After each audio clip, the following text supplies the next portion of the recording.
Sounds good. Well, guys, thanks for coming on. First of all, for all four of you, we got all-star cast. We're super excited for the conversation here and to introduce ourselves to the audience. I'm Jeff Leise, co-host Tyler Goodro with Goodro Catching and Tom Oldham with Dynamic Velocity.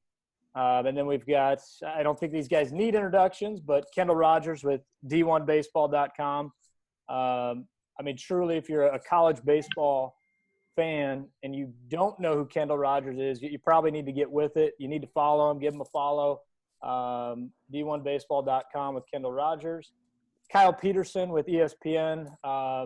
Again, needs no introduction. He's basically the face and name and everything else for college baseball. So, Kyle, thanks for joining us as well. And then we have a couple college baseball players. So thanks for coming on, guys. We've got Cade Povich, is a sophomore pitcher with the University of Nebraska, and Jordan Wicks is a sophomore pitcher at Kansas State University. Both guys in the starting weekend rotation at their respective schools. So thanks again to everybody for jumping on the call. Really appreciate the time. And more than anything, we want to get just some baseball guys together and talk different baseball topics each week. And felt like with the NCAA announcement for spring sports and eligibility, this was a good time to get college baseball guys together and talk shop and kind of what that means. So with that said, Kendall, I'd like to throw it to you. I think you've got more background and more knowledge about this than anybody. If you can kind of explain to viewers, if they're not aware of the announcement or familiar with what that means, if you can just kind of talk about what it is and what you know. And speaking of background, nice job. First of all, I decided to get the new dude at Mississippi State as my background because the coronavirus screwed with my trip to Starkville opening weekend SEC play against Arkansas. So I still have not been to the new dude. So technically I'm there because it's my background. But anyways, looking at the D1 Council vote, guys, I don't know about y'all, but I was pretty surprised. I had talked to a lot of administrators, a lot of coaches, even somebody close to one council member, and their feeling kind of going into Monday was that the council would vote against giving everyone eligibility, and the chances are probably pretty good to get seniors another year. I do think that student athlete advisory committee letter that went out on Twitter, that was a genius idea, because essentially what they did is they said, hey, NCAA, we saw your coordination committee tweet the day that everything was canceled that you agreed that everyone should get a year back. We're united in that decision with you. And at that point, I think it kind of put the council in a tough spot. It's kind of like, hey, if we don't vote for this, it looks like we're not united with these people. And it's strange to say that these people like Steinbrecher and the Big Ten commissioner, things like that, would get swayed by that. But they do, because perception is reality, and PR means a lot. And so I think that certainly changed the tide from what I've heard. And I've heard the vote was actually pretty overwhelmingly in favor of giving everyone a year back. So, the thing that'll be interesting now is we've got a lot of elements here, and we'll probably dive into that. But, you look at the draft, more than likely will be 5 rounds. You're looking at a lot of seniors coming back. There will be some seniors that will decide to say, hey, I'm going to go start my business career or whatever. But there will be some seniors come back. And so there's going to be some roster issues for college baseball teams, not only this year, but in years to come. But I think college baseball as a whole, guys, and, we can kind of get everybody else's take on this, but I think college baseball has an opportunity here, because when you look at the council, they're going to go back. I talked to a council person yesterday. They're going to go back here in the next couple of months, and they're going to dive into college baseball, specifically the roster issues in college baseball. And because coaches realize, and they realize, that this isn't a one-year deal in college baseball. Like, this roster issue is going to linger in 21. It's going to linger in 22. And it might even linger in 23. So I'll be very intrigued to see what the council comes up with. I know they're going to work with the ABCA on that. And we've got an opportunity here, guys, to not only do something in the short term from a roster standpoint and a scholarship standpoint, but potentially to do something for the long term. And it's kind of a weird word to use right now, but the possibility of that's kind of exciting. And do you think the scholarship limits can change, or the roster sizes will change because of this? I know it's not initially. Roster. So the thing I would like to see, and I'd be curious to see what KP thinks about this, but the thing I would like to see change is just 27 players on scholarship. I've never really understood having the limit there. I think they need to extend that counter The thing that I've heard that may be under consideration is a 35.1 model. What I mean by that is it'd be 35.1 scholarships over 3 years. So if Jeff Leise was the head coach in Nebraska and he wanted to use 18 scholarships in the first year, well, guess what? He would have, the difference between 18 and 35.1 the next 2 years. So that's one of the options that I've heard that's going to be discussed. I don't really have like a dead set opinion on that too much just yet.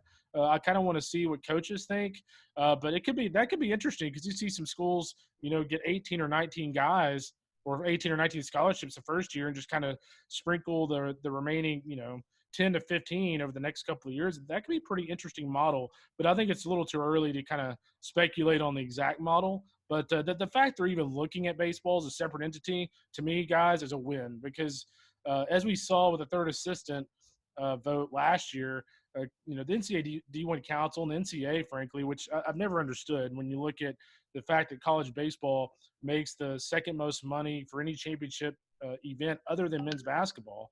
And college baseball programs, for the most part, other than football or basketball, the only ones actually making money, at least some places. It baffles me that college baseball has never had a louder voice. And so I think now, I think the council may kind of look at college baseball in a different way than maybe it has in the past. And this could be a pretty big turning point for the sport. We'll see. KP, you agree with that? I mean, is that or what are your thoughts? Yeah, I mean, I think it's something good to look at for everybody. The reality is we're in a spot right now that if there wasn't flexibility, it would be a mess. And nobody thought you could ever get in this spot. And so thankfully we have flexibility. And how long we have flexibility, I think is somewhat dependent upon just how long we're in this thing. But we needed it for the next 2 years for sure, especially with the draft and just the world right now. I'd be hesitant to think that this means that there's going to be changes moving forward. I think that may be a big jump because the reality is athletic departments are going to look very different financially in a year or 2 years than they did last year. Everybody is going to look differently financially in a year or 2 years than they did last year. So I think it's the same thing for athletic departments. But I think the nice thing now is, to Kendall's point, baseball is a different animal than any other spring sport simply because of the draft. So if we can only get to the point that baseball is looked at differently, we're in a good spot. Just to understand the differences associated with baseball that aren't there with track and softball and some others, because you need some flexibility associated with the draft itself. If we get there, then that's a positive. We'd all like more scholarships. We'd like more roster flexibility, everything else. But if we can just get to that point, which I feel like this has shed a fair amount of light on it, then that's a good thing. But above all, Kendall and I were talking a ton through all this, and he was on top of it more than anybody else in the country, honestly. But what happened was the last thing that I thought would happen. Yeah. I thought there was a decent chance that there would be seniors given eligibility or a decent chance that nobody was. I didn't think that everybody would. Yeah. So to that point, man, it's a different sign from the administrators and the NCAA that we've ever seen before, honestly, in our game. So hopefully that continues, but at least at this point, we've got some flexibility, and that's a good thing. Yeah, one thing I was going to ask real quick is kind of get Jordan's take, as the student athlete and one of the student athletes here and one of the guys that, has a team with a lot of seniors. I was talking to Jim Schlossnagel the other day. They have 8 seniors on their team. They have 5 fifth-year seniors. When you look at Kansas State, for instance, K-State has 7 seniors and 2 redshirt juniors. Jordan, what are you kind of hearing from some of the seniors on your team about, the decision-making process in terms of, coming back for another year or deciding to go into the workforce or just deciding to go into pro ball? I think it'll be interesting to hear from each of them individually. I know there's at least 2 of them that I think already have job offers after their senior year was supposed to end this year. And so I think it'll be really interesting to see what guys like that do. I think most of all, the overall feeling right now is a lot of excitement with the seniors because they get that year back, they get to come back. And so I think they're excited about that and that it's not the end as they initially thought it might be. And, you know, like you guys said, it was a big shock to everyone to get a year back because what we were hearing, especially from Coach Hughes, is that they were leaning towards seniors if they were going to do it at all, and that the main concern was the cost of it, how much it was going to cost the athletic department to bring everybody back and everything like that. So, but yeah, I think mostly overall the seniors are excited just to get that year back and to not feel as if they've lost, you know, the last year of college baseball. KP, I want to ask you if you've spoken to anybody as far as Power 5 coaches, SEC coaches, to see how they're going to restructure their fall practices, you know, if and when we start to pick this up, how the team size is going to look, and then, you know, what do they do in that regard? You know, does the NCAA look at maybe potentially doing a fall season now more so than like a JUCO type environment? No, I'm here, boys. I just can't. I'm cutting in and out. So, from the season standpoint, if you can hear me, and I mean, thankfully, all of this is like open forum.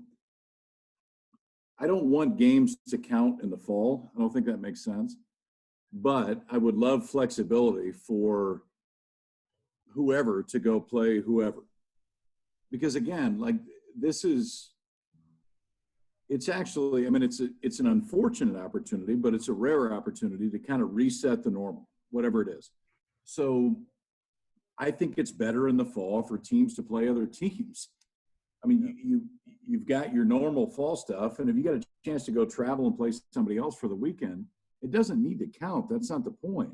There's a value to facing somebody else with a different jersey for a variety of reasons. I mean, I think it makes you better, but I also think it gets you more ready for the season that comes. I would be interested to hear from the guys that are playing right now as far as what you would want from the fall as compared to what you've had in the fall in the past. Because, I mean, quite honestly, we can say whatever the hell we want, but you guys are the ones playing right now. It seems to make the most sense, but what do you guys think? Yeah, Cade, why don't you take that? What do you know, when you guys get back on a campus in the fall, what do you hoping that environment is? I mean, playing more games in the fall would be something great. I mean, I think my 1 year at my junior college, I think we played around 20 or so fall games just because I was in Arizona and it was nice. But the chance to get to play teams and get ready for our season, like I think it personally helped out a lot. Not only for maybe guys who are coming around and trying to show themselves a little bit more, but also to get some freshmen, you know, that ability to kind of get those jitters out and get ready for season. I think being able to come into the fall and have a little bit more, I think it was 2 games that we played in the fall this season. I think being able to play more than just those 2 games would be kind of something that would be nice just because we don't have a season right now. Right. And you had mentioned freshmen. How does this new kind of incoming freshmen for the 2020-2021 season, are they would basically still only have 4 years of eligibility, correct? So, yeah, that's my understanding. Yeah, no, that's fair. I mean, Kendall knows more about this than anybody, but yeah, I think the only ones that are granted an extra year are those that were there, right, or those that were in junior college, which, I mean, I based on what Kendall and I have talked about, it sounds like those in JUCO can get an extra year too. But if you're a high school senior, you get 5 years at this point. But theoretically, everybody else in college gets 5 years if you want. Yeah. Yeah, I was talking to Chris Parker, the CEO of NJCA, and for whatever reason, I have no idea why the NCAA does this stuff, but there's some red tape involved here. The council decision doesn't apply to junior college, so when they show up, they're sophomores, let's say a guy's a sophomore at Cali County and he transfers to Nebraska. Well, he's going to show up as a junior. but he'll be able to immediately send a waiver to the NJCAA to become a sophomore again. And Chris Parker, the NJCAA, was gracious enough to call me yesterday, and he said that every waiver will be approved. So, yes, effectively, a junior college player that goes to, let's say, Nebraska or Wichita State or K-State or whatever as a sophomore will end up being a sophomore when they show up to that school. So that'll be interesting. And, the other element here from a freshman standpoint is with only 5 rounds potentially for the draft. I mean, that's probably what's going to happen here, especially as a lot of these deadlines for all these sports and whatnot continue to get pushed back because of COVID. You're going to see a lot of junior college and freshman or high school prep players go to college.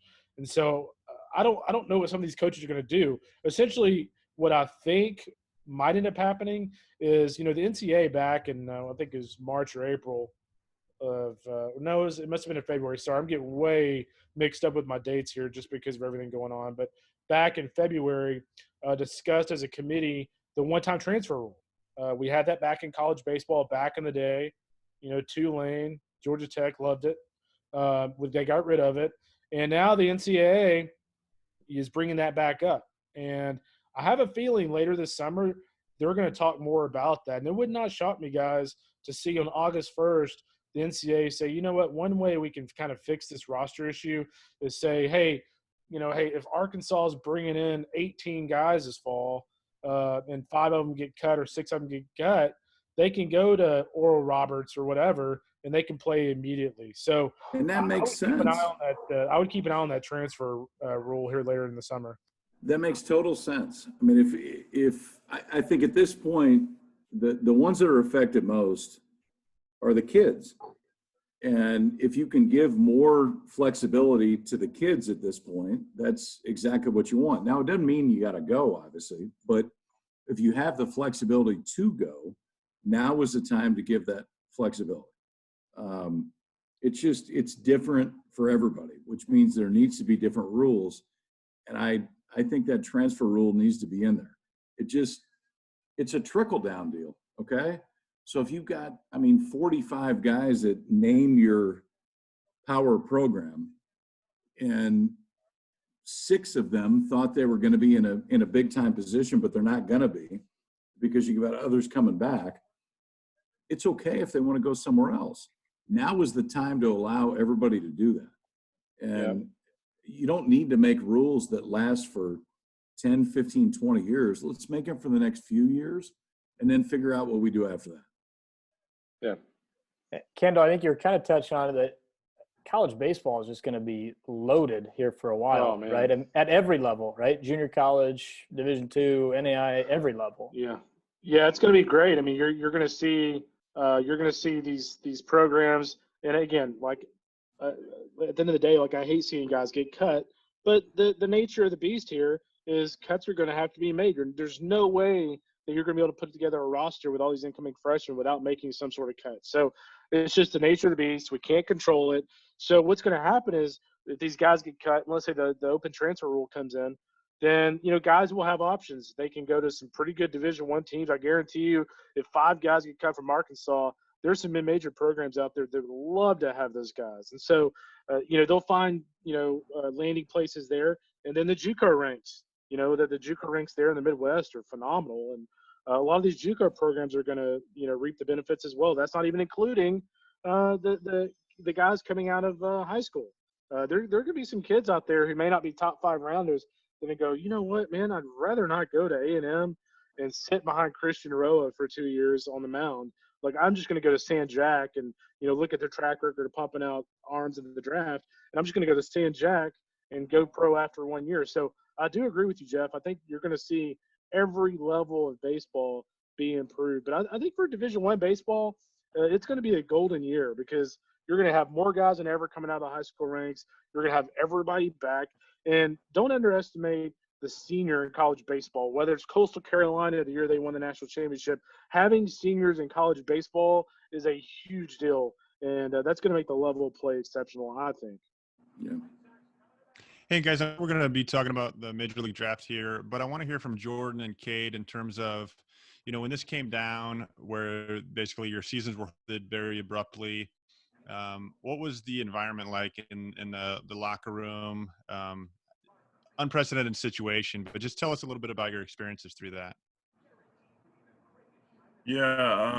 So in ours, it was kind of when we saw the NBA season get canceled. It wasn't so much as if it was going to happen, but when.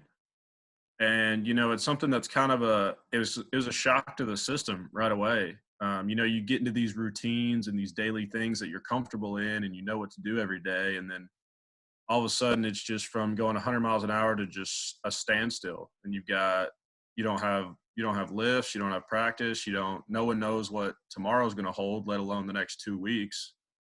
I think there was a little bit of hope before we understood really how severe the situation was, that March 30th, okay, we'll get back up and going. But after about 5 days to a week into this thing, it was just kind of like, okay, yeah, it's probably not going to happen.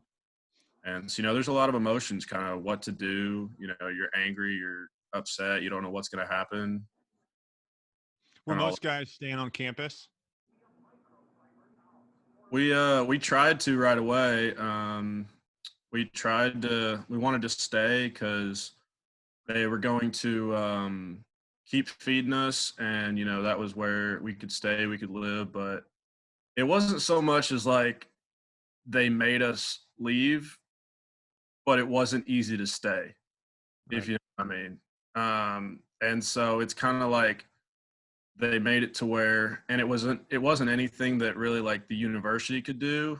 It was just kind of like there were so many of these factors, and it was just there were less and less reasons to want to stay on campus or to be able to stay on campus.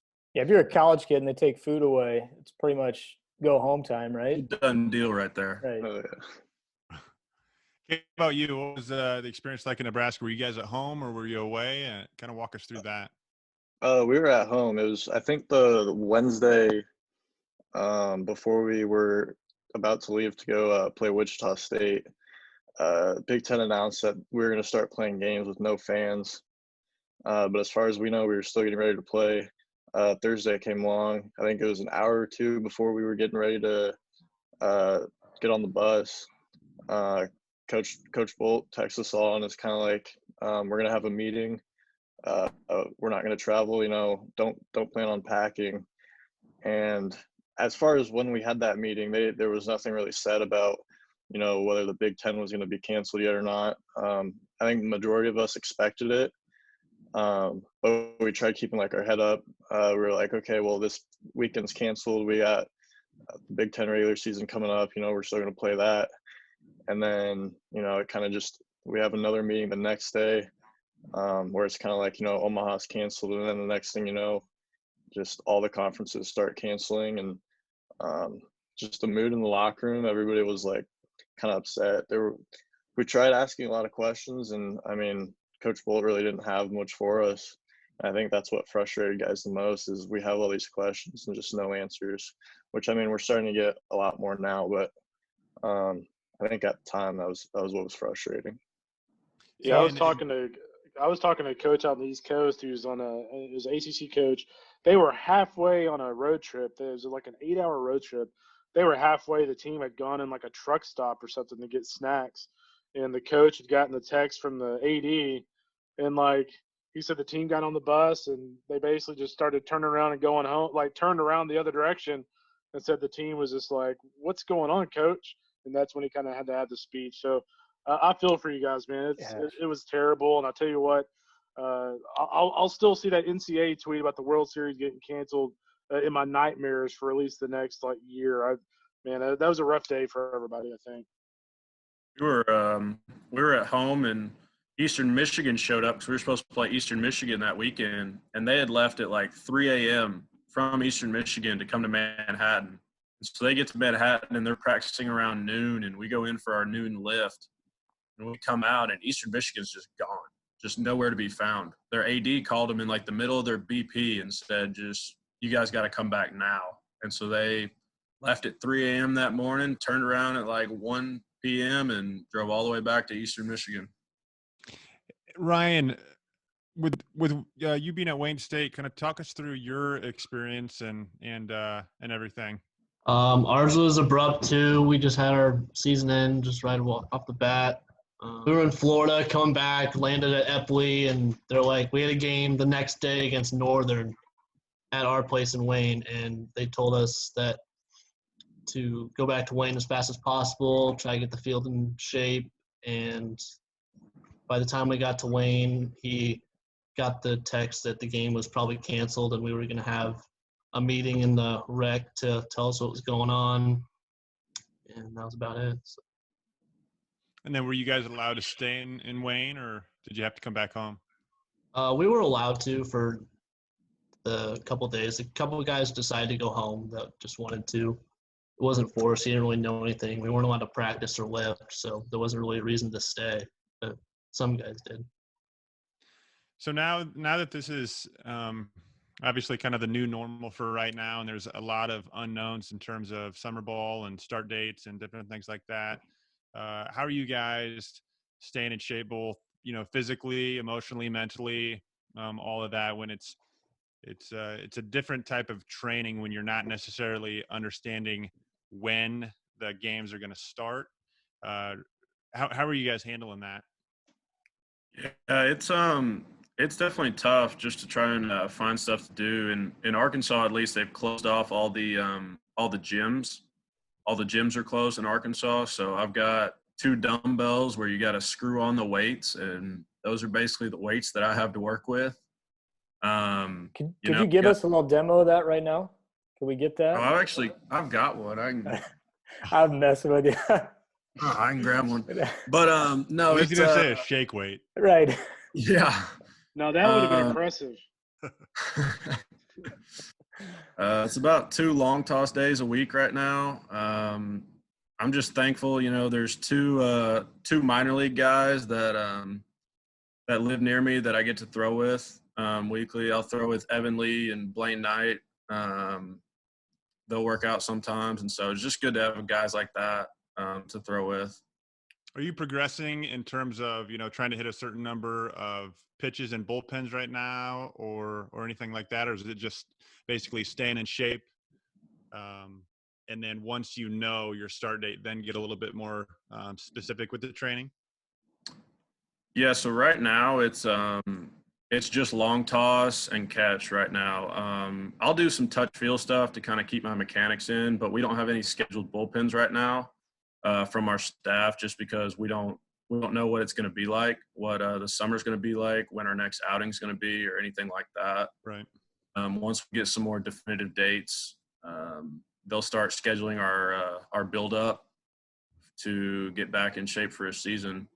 It'll definitely be weird, building up to the spring season and shutting down altogether and then building back up a couple months later, but it's just part of it. Cade and Ryan, what about you guys? Originally, when it was like, I think a couple days after we heard all this, a bunch of us kind of got together, just kind of guys on our team and other kids that I know, and we had a plan of making a possible 3-game series kind of thing where we were getting a whole bunch of guys from Nebraska get together and just find a field to play. Obviously, with the 10 people rule, that got shut down pretty quick. Luckily, we're not completely shut down, so having people like you and service that I've known in the past and that I've worked with in the past that are still open, I can still get my lifting done. I can still come and throw. Talk with Christy. He kind of just told me, stay on schedule like you're throwing. So I have the same lifting schedule. I'll throw 35 pitch or so pen on a Wednesday, and then go face a couple pro guys and Dylan Phillips actually too, live on Saturday. I throw about 4 innings and just try and find ways to continue staying in shape. Ryan, what about you? I've just been playing catch, kind of just maintaining, doing touch and feel stuff with grips and just staying sharp with that. I've done a couple bullpens, but with the upcoming summer season not really being official yet, or when that date starts, I've just been maintaining. Yeah, no, that makes, one of the things that I'm curious about, and I asked Cade this actually earlier today, is with this new ruling, if you're a sophomore going to be, you normally would have been a junior next year, draft eligible, but so technically eligibility wise, you're a sophomore. Will that change your draft status? Are you eligible to be drafted as a sophomore now for guys who normally would have been juniors next year? KP or Kendall, any insight on that or any details on the draft? No, I'll say. Kendall, No, you go I'll say first. real quick. Tom. I have not heard a specific answer on that. My hunch would be that since it essentially goes by your age, you would be draft eligible because it goes by your age. And so I think the answer to that would be yes. If you go back for your sophomore, if you're essentially a sophomore again, as long as you meet that age requirement, you would be draft eligible. Yeah. Okay. Yeah, I'd be shocked if it's not that case. I mean, I think the one thing for next year, obviously this year is 5 rounds, and then there's a limit on the free agent piece. Next year, it's not going to be 40 rounds. I think that's a pretty safe assumption. If it's 20 to 25, that's about what I would expect. But I think that when you look at what you just asked, Tom, the reality is like there's a huge number of guys going to the draft not quite as many this year, but definitely next year. Next year, from a draft standpoint, it's going to be tough, man, because you essentially have an extra draft year that's going into it. So. Right. I mean, not entirely, but the reality is this year, there's 5 rounds this year. So the guys that didn't get drafted this year that go back, go in next year, plus everybody else that was draft eligible. It's a massive deal. And that's why I would hope that at a minimum there's 20 rounds, but it just allows the normal draft process to happen as much as it possibly can. Because if you don't do that, and listen, this is the reality this year. Like there's 5 rounds and there's a limit on the free agent guys. And they did that because the major league teams are getting hurt, which I get. But it hurts the kids that don't get drafted in the first 5 rounds. That's just the reality of it.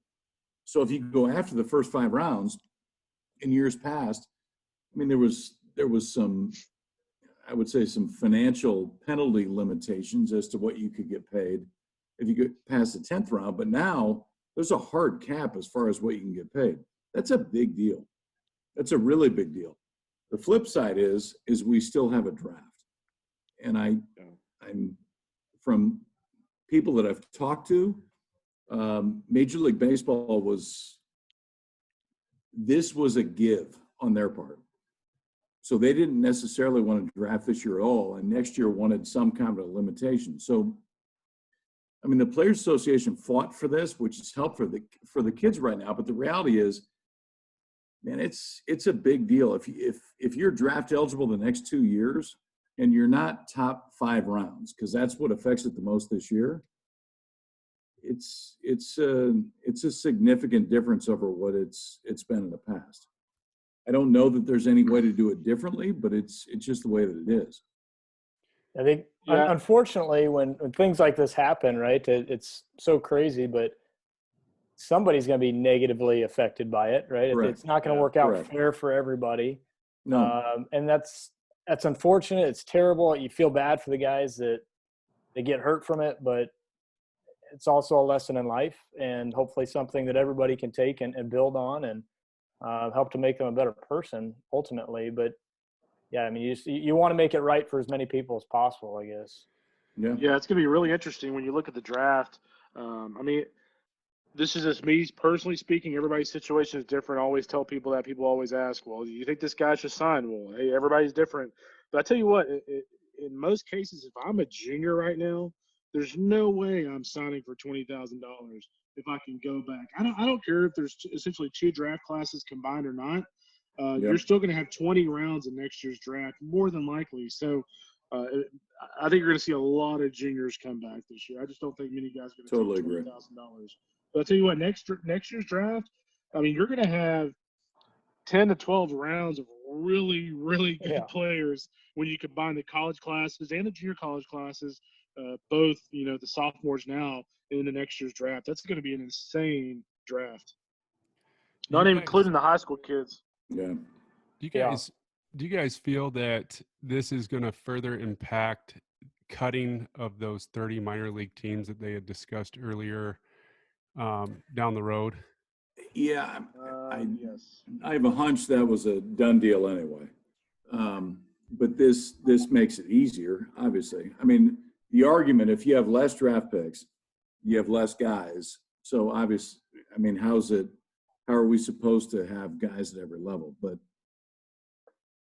it's arbitrary from the major league standpoint. They can do what they want. And I think it was fairly clear that the way that it was presented, this is what they were going to do. This just makes it a little bit easier. Now, there's two sides of that. From a pure player standpoint, it sucks. And I totally get that. There's less spots for guys to play. From a business standpoint, if you're a Major League Baseball team, it actually makes a lot of sense. And it's no good that the two were so vastly different, but it's the reality. I mean, you got a 40-round draft. At the back end of a draft, you're drafting guys to fill out a short season team. And that's just the way it is. And if you get lucky and one of those guys is really good, and if you get lucky, like it's one of those guys every 3, 4, 5 years that have a true impact. If you look at it from a business standpoint, that have a true impact at the major league level. That's just the reality of the way it works. So I would be very surprised if there's not less minor league teams in the next few years. This makes it a little bit easier, but I think it was going to happen anyway. Yeah, so go ahead, Jeff. I was going to say, if you're a guy who's looking to get drafted this year in those 5 rounds, no games, are teams basing their information off of just past performance, guys putting themselves out there, on social media, that sort of a thing? I mean, there's also this ban going on right now with scouting in general. So it's any insight on that, or how are teams going to be making their decisions?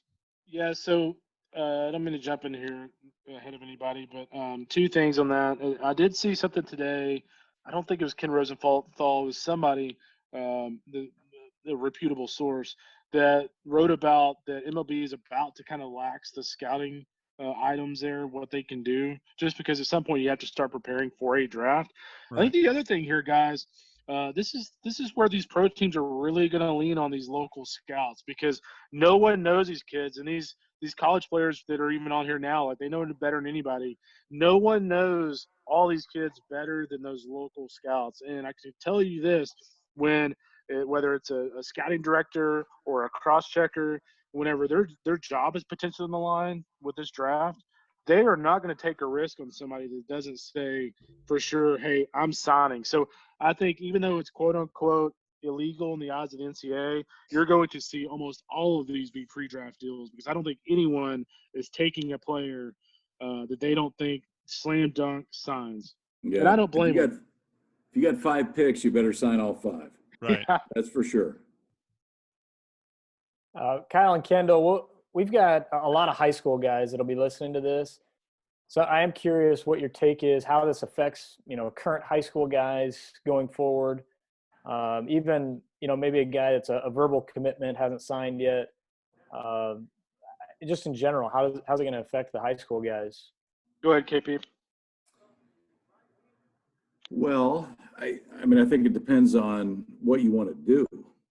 I mean, if you wanted to go to college, it doesn't affect you a whole lot. If you were that after 5th round to whatever round you want to talk about, every family, every kid has a number that makes sense to sign, and it's different for every family. So the difference this year is if there's only 5 years, or if there's only 5 rounds, that once you get past the 5th round, that number is $20,000, as best as we know right now. my hunch is for most families, that's not enough to say we're not going to college, but I don't know. It may make the decision to go to college a little bit easier for a lot of kids that fall into whatever that category is. The other side that I think is going to be really interesting is how does this affect junior college?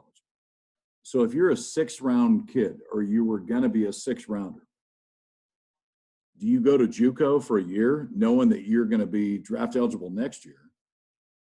Because you know that the draft next year is going to be more than 5 rounds. So you're going to fit into that as to where you could potentially sign. If you don't want to sign for 20 grand, that's the piece that I think we need to see exactly how that filters. But Yeah. it's a family by family decision as to what you want to do. You want to go to school or don't you want to go to school? I think that choice is a lot easier right now if you don't get drafted than it's been in the past if you don't get drafted in the first 5 rounds. And Because what in the about past, if you're drafted in the 6th round, it's a totally different deal. Right. If you're drafted later, it's a totally different deal. Now there's a hard limit. I think that choice gets a little bit easier. Where you go to school is a different deal, JUCO or 4-year college, but I think that the choice is a little bit easier. Yeah, and I think if you're a pro team, guys, and people may disagree with this approach, but if I'm a pro team, when you're spending millions of dollars, or let's say $600,000, and let's say you only have 5 picks, when you're spending that kind of money, you're weighing the risk versus the reward. And when you look at baseball players, again, just me, everybody's a little different, but if I'm a scouting director, if I'm Randy Flores of the St. Louis Cardinals, like I'm looking at a guy that's coming out of a Division I or a JUCO or even, Wayne State, places like that. Like I'm looking at a guy like that as more of a sure bet than I am some guy that's at Lincoln Southwest or whatever, some high school around there. Like, I don't know about you guys, but I'm looking at a college player across the board is less risk than a high school player. So I think that's going to end up pushing more high school players to college, and I think that's going to end up making more college guys get drafted in that top 5 rounds. And what about the high school guy that maybe he's a walk-on at whatever Texas Tech? I mean, but again, I mean, I think before and now, there's no difference. It's a family decision. Like, do you want to go to college or do you want to play pro ball?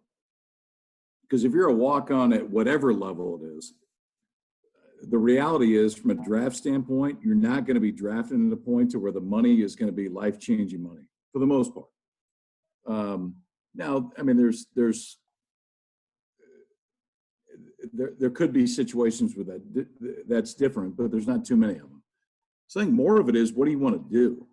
Like, anybody can sign and go pro at a high school if you want to sign and go pro. If you don't get drafted, you sign for 20 grand or 5 grand or nothing, and you go play pro ball. So I don't think this affects that. What it affects is the guys after the 5th round, and honestly, the front end financial benefit they get from getting drafted. Now that front end financial benefit is massively different than it was before. You can still go play, and ultimately you're going to make your money. If you're in that point, you're going to make your money based on how long you play in the big leagues. Like 20 grand is not going to be life-changing if it's just not. But if you want to go play pro ball, it doesn't stop you from playing. It just limits how much you can make on the front end. Yeah, one other interesting thing about the draft, and I neglected to mention this earlier, one thing that's going to be really interesting for coaches to kind of navigate, we talked about the roster issues, is that with the draft more than likely being in the middle of July, guess what? Coaches have to renew scholarships on July 1st.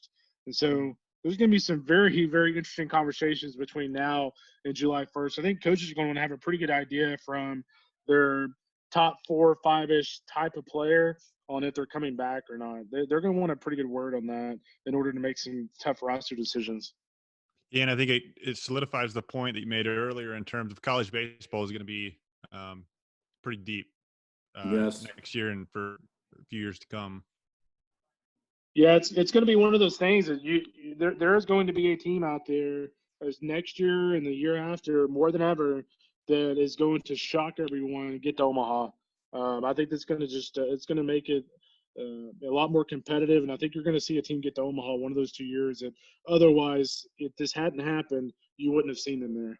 Well, it's probably, to Kendall's point, it's probably not going to be in a Power 5. I mean, it could be in a spot to where it's no different than college basketball. Like you get the mid-major college basketball team that has 3 seniors that is better just because those guys have stayed there the whole time and they haven't gone through the draft. We see it sometimes in college baseball. You can see it more now. And I think that mid-major program, whatever it is, I don't know what it is, but it has a better chance to get there just based on the flexibility you have right now. Yeah. Hey, Jordan, Cade, and Ryan, what questions do you guys have? Is there anything that you want us to answer or anything? Talkative group. Bueller. I think I've got most of mine answered. Can try to think of one real quick. You know what? Just to kind of continue this discussion until one of these guys thinks of a good question.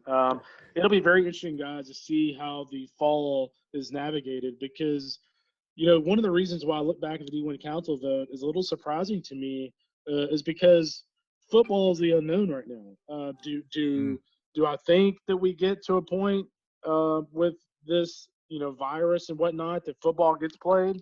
Probably, but we don't know. And if you don't have college football, we've got a lot bigger issues right now than playing fall games. So I love the idea of playing fall games, especially this fall, but I don't think you're going to see athletic departments with the uncertainty surrounding football, at least until we know for sure in football, schedule any sort of fall games. I think it's going to be a very bare bones operation, not only at the Wayne States of the world. It's going to be a bare bones operation at University of Nebraska, the University of Texas, Texas A&M.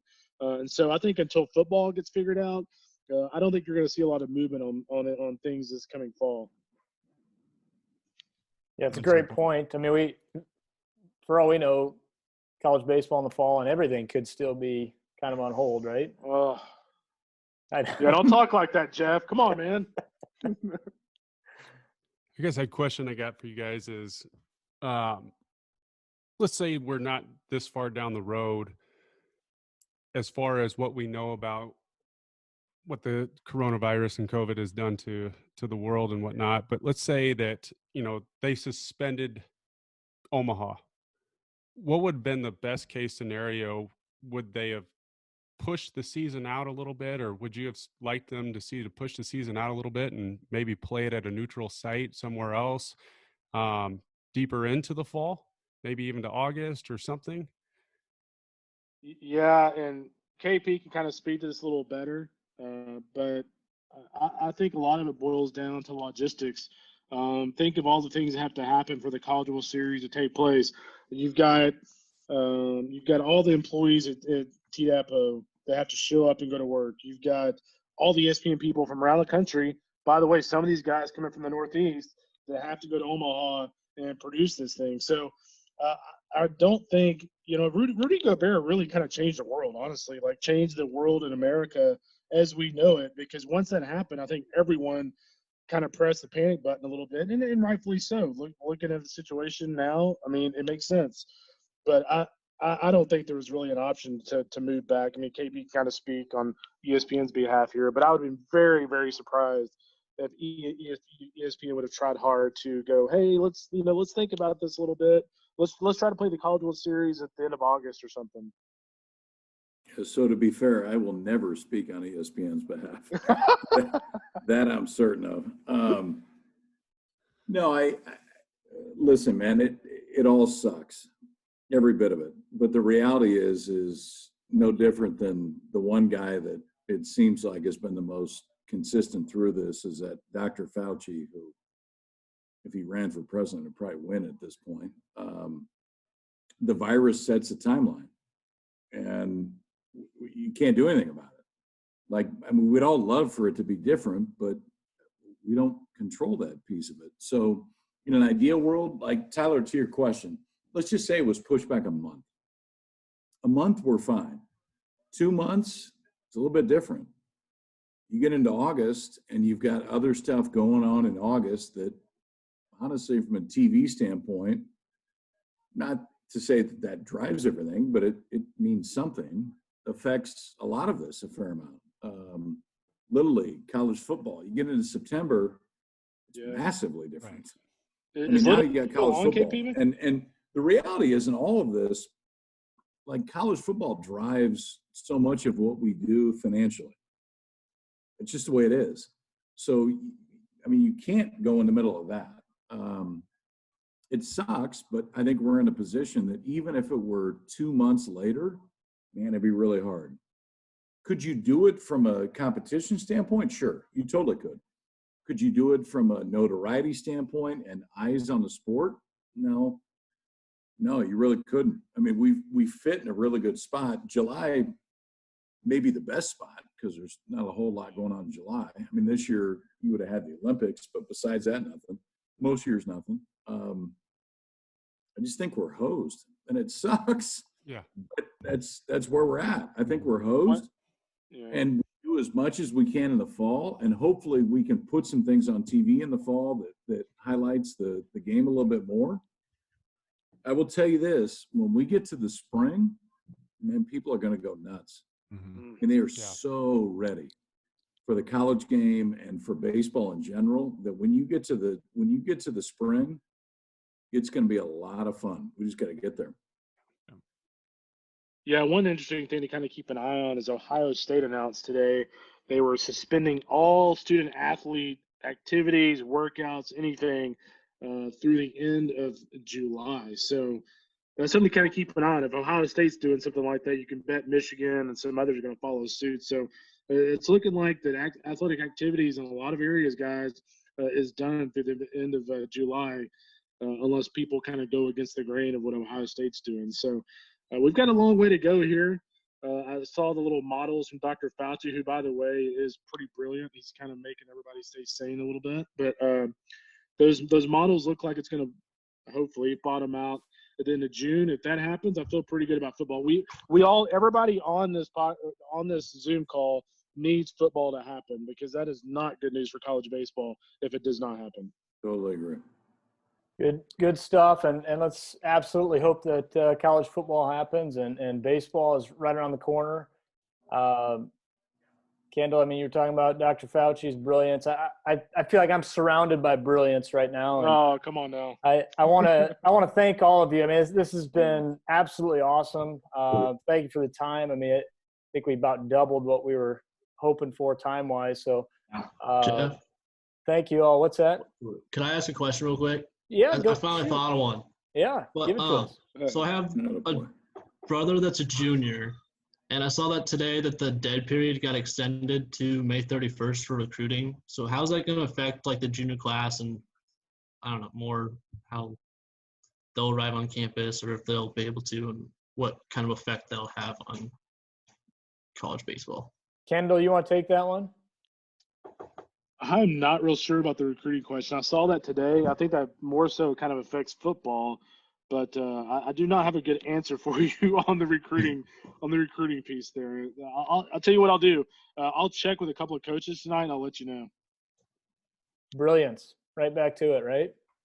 One follow-up then I do have is, Major League Baseball made restrictions on their scouts. How about the college coaches in regards to recruiting? Can these guys still send out videos and tweet stuff out? So that's a good question. I talked to a couple of SEC recruiting coordinators yesterday, and they can still talk and have Zoom calls and things like that with recruits. So that's still the process. The thing I worry about, guys, is with these underclassmen. One of the key periods for these kids is going out to East Cobb, going to Lake Point and the prep baseball report stuff, going to Jupiter. And as of right now, I mean, like, college summer leagues and these high school events in the summer, like I cannot see them being played right now. I mean, I hope I'm wrong. I'd love to be wrong, but I just cannot see it happening, especially when Major League Baseball is coming out saying, oh, we're not 100% sure we're going to be able to start by the middle of July. If they're not going to start by the middle of July, there's no way these events are starting by the middle of July. So, recruiting coordinators have a tough job right now, guys. I mean, from staying on top of some of these kids on Zoom calls and whatnot to trying to figure out who they're going to offer in this upcoming class. Like, you haven't even seen these guys other than a couple of videotapes. And, if you're at LSU and you're Nolan Kane, that's a tough gig when you have maybe a couple of videotapes that go on a guy, and you're making a decision on whether or not Louisiana State University is going to offer a guy. I mean, that's a tough gig. Awesome. Anybody else have anything to add, or we can, like I said, kind of wrap this up? I really appreciate everybody's time and effort, and great conversation. Good chat with everybody there. Well, I'll say this in closing, guys. I'm just really happy for Jordan, Cade, and I don't think and the other guy, Darren. I'm just really happy for all three of these guys that they get another season to play college baseball. You know, I was going to be really surprised if D1 Council voted to give all these guys another year. They did, so I'm really looking forward to seeing all those guys play college baseball again. Always comes back to the kids. Absolutely. Love it. Good stuff, guys. Thanks again. Really appreciate your time. Again, Kendall Rogers, D1Baseball.com. Kyle Peterson with ESPN. Jordan Wicks at Kansas State. Really appreciate it. Cade Povich at Nebraska. Ryan Obrecht at Wayne State. Thank you all so much. Great conversation, and look forward to doing it again sometime. Thanks, everybody. Thank you. Guys enjoyed it.